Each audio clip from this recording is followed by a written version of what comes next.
मैं लानत 10,000 लानत भेजता हूं ऐसी तंज के ऊपर। फिटकार ऐसी औरत के मुंह पर, हराम की पिल्ली।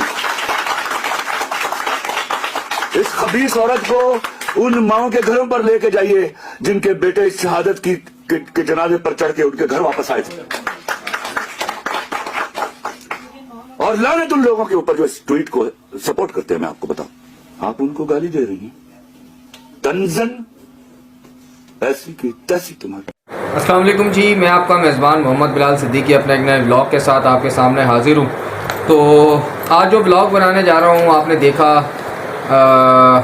अरशद शरीफ साहब, senior journalist, crime research journalist, उनको कीनिया के अंदर शहीद किया गया। और कीनिया पुलिस ने जो वहाँ पे वो चीज़ दिखाई कि जी ये नाका तोड़ के भागे, इनको रोकने की कोशिश की लेकिन ये रुके नहीं, तो पीछे से फायर किए गए। और ख़बर मिली थी जो उनकी जिस गाड़ी में अरशद शरीफ साहब बैठे हुए थे, यानी कि जिस गाड़ी को टारगेट किया गया, उससे बिल्कुल सेम मिलती जुलती गाड़ी के अंदर बच्चे को अगवा करके लेके जाया जा रहा है। अच्छा जी, आपको ख़बर मिली, एज़ पर द रिपोर्ट जो मैं सोशल मीडिया पे देख रहा हूँ, उनके ऊपर 9 गोलियाँ चलाई गई। उन 9 गोलियों में से सिर्फ एक गोली टायर पे लगी। दुनिया में किसी भी मुल्क की पुलिस को अगर आप देखें तो वहाँ पे क्या होता है कि अगर वो किसी का ताक़ुब कर रहे हैं तो वो सबसे पहले ट्राई करते हैं उस गाड़ी के टायर को शूट करने की, ताकि मुलजिम को या मुजरिम को पकड़ा जा सके। लेकिन कीनिया पुलिस ने ऐसा कुछ नहीं करा। अरशद शरीफ भाई के 2 गोलियाँ लगी, एक उनके सर पे लगी और वो उसी टाइम शहीद हो गए। सवाल एक ये है, क्या किसी गाड़ी के अंदर किसी बच्चे को अगवा करके लेके जाया जा रहा हो और उस मुल्क की पुलिस क्या उस गाड़ी के ऊपर ऐसे अंधाधुंध 9 गोलियाँ चलाएगी, जिस गाड़ी के अंदर उनको इतला हो कि बच्चे को अगवा करके लेके जा रहे हैं, जहाँ पे बच्चे को भी नुकसान पहुँच सकता है। एक तो ये सवाल आ गया। दूसरी बात एक ये कि वहाँ का एक जो जर्नलिस्ट है, कीनिया का लोकल जर्नलिस्ट, यानी कि उनके नेशनल लेवल पे, वो अपने एक ट्वीट में लिखता है कि जी कीनिया पुलिस जो है वो बड़ी इन मामलों में मशहूर है कि वहाँ पे पॉलिटिशियंस भी पुलिस का इस्तेमाल करते हैं और अपना लोगों को टारगेट किलिंग करवाते हैं। यानी कि हम तो पाकिस्तान में यही सुनते थे कि जी पाकिस्तान के अंदर जो है वो पॉलिटिकल पार्टीज़ जो हैं आपस में दुश्मनी के बायस या हालात ख़राब करने या बदले की नौयत से किसी भी हिसाब से दहशतगर्द जो हैं वो टारगेट किलिंग करते हैं। लेकिन कीनिया के अंदर पुलिस का काम है उनको पैसे दे के टारगेट किलिंग करवाई जाती है। खैर, सवाल ये आता है आखिर वो कौन था जिसने ये काम करवाया। दूसरी बात पे आते हैं कि जी रिपोर्ट आई कि जी दुबई के अंदर गवर्नमेंट ने प्रेशराइज़ करा कि जी जब अरशद शरीफ साहब यानी कि इमरान रियाज को 9 अगस्त को अरेस्ट किया था और 10 अगस्त को जो है वो अरशद शरीफ साहब पाकिस्तान छोड़ के चले गए थे कि उनकी जान को ख़तरा है, तो वो सबसे पहले दुबई गए। दुबई के अंदर पाकिस्तान गवर्नमेंट की तरफ से प्रेशराइज़ किया गया दुबई की गवर्नमेंट को कि जी इनको पाकिस्तान वापस भेजें या तो फिर इनको डिपोर्ट करें। अब जो लेटर लिखा गया आज, जब यानी कि ये चीज़ें मंजर आम पर आई, तो दुबई की जो गवर्नमेंट कहती है वो कहती है जो लेटर हमें आया वो पाकिस्तान के वज़ीर ख़ारजा की सिग्नेचर उस पर मौजूद थी, यानी कि जो मौजूदा हाकिम हैं इस मुल्क के, यानी कि और जो मौजूदा वजारत दाखिला है वो हैं बिलावल भुट्टो साहब, जिन्होंने सिग्नेचर किए थे इसके ऊपर। और आज सब के सब नादान हुए हैं कि हमें पता ही नहीं क्या हुआ कैसे हुआ। उस लेटर के ऊपर सिग्नेचर हैं जिस लेटर के ज़रिए दुबई गवर्नमेंट को प्रेशराइज़ किया गया कि जी आप फ़ौरन अरशद शरीफ को या तो फिर डिपोर्ट करें, नहीं तो फिर आप पाकिस्तान उन्हें वापस भेजें। अब अरशद शरीफ के पास ऑप्शन बचे कि भाई मैं वापसी पाकिस्तान आ जाऊँ, और अगर मैं यूके या किसी भी XYZ दूसरे कंट्री में जाता हूँ तो उसके लिए मुझे वीज़ा रिक्वायर्ड होगा, जिसके लिए एक टाइम पीरियड चाहिए होता है। और अरशद शरीफ साहब के पास से वो सिर्फ 48 घंटे थे। तो कीनिया के अंदर पाकिस्तान पासपोर्ट की वैल्यू है, तो वहाँ पे जी बिना वीज़े के आप कीनिया ट्रैवल कर सकते हैं। तो वो कीनिया के अंदर जाके रहने लगे और कीनिया के अंदर भी उनको, यानी कि जिस मकसद से वहाँ वो गए थे, उनकी जान महफूज नहीं रही, वहाँ पे उनको शहीद कर दिया गया। मैं उनके बच्चों की वीडियो देख रहा था, शायद मैं आपको शेयर भी करूँ, देखिएगा यार। छोटे छोटे बच्चे हैं, 4 बेटे 1 बेटी, यानी कि 5 बच्चों का वो बाप था, चला गया। सबसे पहले मैं माँ पे आता हूँ। उस माँ का शौहर शहीद, यानी कि अरशद शरीफ साहब के वालिद आर्मी के अंदर थे, वहाँ वो शहीद हुए। उसके बाद अरशद शरीफ साहब के बड़े भाई और उनकी जो वालदा हैं, उनके बड़े बेटे वो शहीद हुए। आज उनकी वालदा का दूसरा बेटा भी शहीद हो चुका है। अल्फाज नहीं है। उस माँ से जाके पूछें, उस बीवी से जाके पूछें, उन बच्चों से जाके पूछें। लेकिन मैंने एक चीज़ देखी, तसल्ली।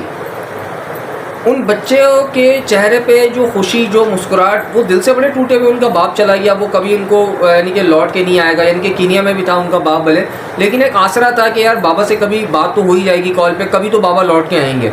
लेकिन आज जो है उनके बाबा हमेशा के लिए छोड़ के चले गए। तो उनका जस्ते खाकी जो है वो पाकिस्तान पहुँचेगा, उनकी तदफीन वगैरह होगी। मैंने भी देखिए, मेरे भी वालिद का इंतकाल हुआ। तो मेरे जब वालिद का इंतकाल हुआ तो मैं आपको क्या बताऊं, इनकी मैं इतना रोया। मेरी आज 30 ईयर्स एज हो चुकी है, 1.5 साल पहले मेरे वालिद का इंतकाल हुआ। तो बाप के जाने का गम, लेकिन उनके बच्चों के चेहरे पे एक अलग ही चमचमाती मुस्कुराहट जो एक आम आदमी के यानी कि बच्चों के मुंह पे आ ही नहीं सकती बाप की मैयत का सुन के। ये सिर्फ़ और सिर्फ उस बच्चे, उस बाप, उस माँ के चेहरे पे आएगी जो शहीद का बाप होगा, शहीद का बेटा होगा या शहीद की माँ होगी। खैर, जाने वाला था, चला गया। लेकिन यार मैं आपको एक बात बताऊं, यहाँ अरशद शरीफ साहब जो है ना, ये उनकी अपनी गलती है। वो बड़े बेवकूफ़ थे। अब मैं ये वर्ड उनके लिए यूज़ क्यों कर रहा हूँ वो भी थोड़ा मैं आपको बता देता हूँ। अरशद शरीफ साहब उस बेहिस कौम के लिए सच बोल रहे थे जिस बेहिस 22 करोड़ आवाम को डूब के मर जाना चाहिए। इनको जीने का कोई हक नहीं है। उस कौम के लिए वो सच बोल रहे थे। नहीं तो चाहते तो वो खामोशी से यार अपनी ज़िंदगी गुजार सकते थे, बड़ी बड़ी लाखों में यानी कि मिलियंस में उनकी इनकम की उनको ऑफ़र्स थी। लेकिन वो उन्होंने कहा नहीं जी, मैं पाकिस्तानी हूँ, एक शहीद बाप का बेटा हूँ, शहीद भाई का छोटा भाई हूँ, मैंने तो सच बोलना है, मैंने इस मुल्क के लिए कुछ करना है। लेकिन मैंने एक हिस्ट्री देखी है कि जिसने इस मुल्क के बारे में कुछ करने के लिए सोचा है वो इस दुनिया से ही चला गया। खैर, आज अरशद शरीफ उस अदालत के अंदर गया है जहाँ कोई पैसा नहीं चलता, कोई रिश्वत नहीं चलती। और मेरा कुरान पाक फरमा रहा है कि अल्लाह ताला बेहतर हिसाब करने वाला है। अल्लाह ताला दिखाएगा इंशाअल्लाह ताला। खैर, ये तकलीफ़ अपनी जगह। उसके बाद जी हमारे पास एक हमने कुतिया पाली हुई है। मैं कभी किसी औरत ज़ात के लिए ऐसे अल्फाज बोलता नहीं, लेकिन आज मुझे बोलने पे मजबूर किया गया कि हमने कुतिया पाली हुई है जिसको कोई अवेयरनेस ही नहीं है कि किस टाइम पे क्या बात करनी है। वो बात है ना कि हराम का खाया हुआ जो निकलता है वो ज़रूरी नहीं है कि बीमारी में इन्हीं चीज़ों में निकले। हराम का खाया हुआ जो असल निकलता है ना, जो अपनी औलाद को हराम खिलाता है उसकी औलाद हरामी निकलती है। वो जीती जागती मिसाल है। आप देखें, नवाज़ शरीफ के बेटे देखें, हराम खिलाया है, औलाद हरामी है, अपनी माँ की मैयत तक में नहीं आई थी। वैसी उसकी बेटी है, अब उसकी बेटी ने अपनी औलाद को हराम खिलाया है तो आपने लंदन में देखा होगा उसका बेटा जाली डिग्री के केस में पकड़ा गया। वो कमेंट ये करती है अरशद शरीफ साहब के बारे में, खैर मैं वो दोहराऊंगा नहीं, लेकिन उसने बड़ा इनके गलत एक कमेंट करा, मुझे तकलीफ़ हुई उस चीज़ की। खलीलुर रहमान साहब तो इसको कुतिया पता नहीं किन किन लफ्ज़ों से नवाज रहे हैं और ये डिज़र्विंग इन लफ्ज़ों की। मैं आज भी ऐसे लोगों को यार मैं हैरत करता हूँ, क्या आप लोगों में इंसानियत बाकी नहीं है? आप उसके बाद भी इस बेगैरत औरत को सपोर्ट कर रहे हो। खैर भाई, अगर आप अपने बच्चों के साथ सुकून की ज़िंदगी गुजारना चाहते हैं तो गांधी जी के 3 बंदर बन जाएं। गांधी जी ने जो 3 बंदर अपने दिखाए थे वो किस वे में दिखाए थे कि बुरा मत सुनो, बुरा मत देखो, बुरा मत बोलो। लेकिन गांधी जी ने ये बात करी थी इंडिया के लिए। हम पाकिस्तान में हैं, आज अरशद शरीफ साहब की शहादत हमें ये मैसेज दे गई कि सच ना बोलो, सच ना सुनो, सच ना देखो। खैर, एक बड़ा डीप मैसेज है। अल्लाह ताला हम सबको अपने हिफ्ज़-ओ-अमान में रखे। बस आप तमाम भाइयों से गुजारिश है कि अरशद शरीफ साहब की एहसाल सवाब के लिए सूरह फातिहा, सूरह इखलास और दुरूद पाक पढ़ के उनको लाजमी बख्शवाइएगा। अल्लाह ताला उनकी मग़फ़िरत फरमाए और उनके बच्चों को सब्र जमील अता फ़रमाए, उनकी वालदा को सब्र जमील अता फ़रमाए, उनके बच्चों पर अपने ख़ास करम रखे अल्लाह पाक। तो अगर भाई की वीडियो अच्छी लगी हो तो लाइक और कमेंट करके लाजमी बताइएगा, अपने दोस्तों से भी शेयर करिएगा। अल्लाह हाफ़िज़। तुम हंसोगे कि ये कमज़ोर सी आवाज़ है क्या, झंझनाया हुआ थर्राया हुआ साज है क्या, जिन हसीरों के लिए वक्फ है सोने के कफ